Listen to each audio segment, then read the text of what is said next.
c'est effectivement une première édition de ce festival. C'est un festival qui est dédié aux musiques électroniques et aux arts numériques. On va assister à des concerts, à des performances sonores, mais pas seulement sonores, aussi à des performances tout court, mais qui impliquent d'une manière ou d'une autre le numérique dans leur réalisation. Alors je pense qu'il y a une dizaine à peu près de propositions.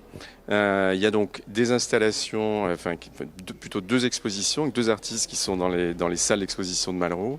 Et puis dans le reste du bâtiment, il y a de la musique, une grosse soirée plutôt techno house, avec donc autour de DJ Chloé.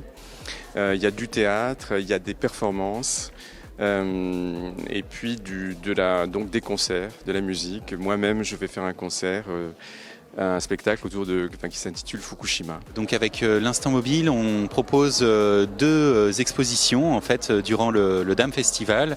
Donc il y en a une qui s'appelle Mécanique Panorama, qui est une installation photographique interactive où en fait on a été placer des appareils photo à la fenêtre d'habitants et d'habitantes du quartier du Laurier, qui ont pris des photos automatiquement pendant 24 heures du temps qui passe, du paysage on va dire. Dans la deuxième partie de la galerie d'exposition, on a une deuxième œuvre qui s'appelle 1000, qui est un dispositif qu'on présente pour la première fois cette année et qui est une œuvre en fait qui travaille sur les histoires que les gens ont avec les lieux qui les entourent. La machine est un métier à tisser et donc les spectateurs peuvent venir interagir avec des fils, et en interagissant avec des fils, en fait, ils font apparaître ces histoires qu'on nous a racontées, ils font apparaître aussi les images des lieux et ils influencent une création musicale dont ils font moduler, varier un petit peu les différents aspects pour créer leur propre expérience, leur propre composition.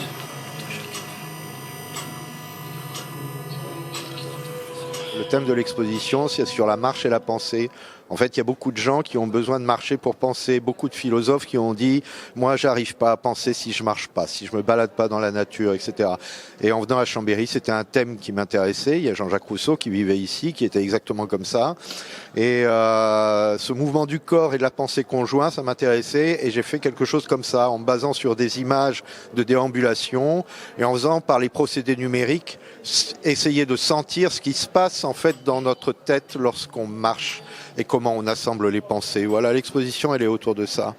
L'ambition, c'est de faire connaître cet univers, en fait. Cet univers qui est plutôt méconnu quand même.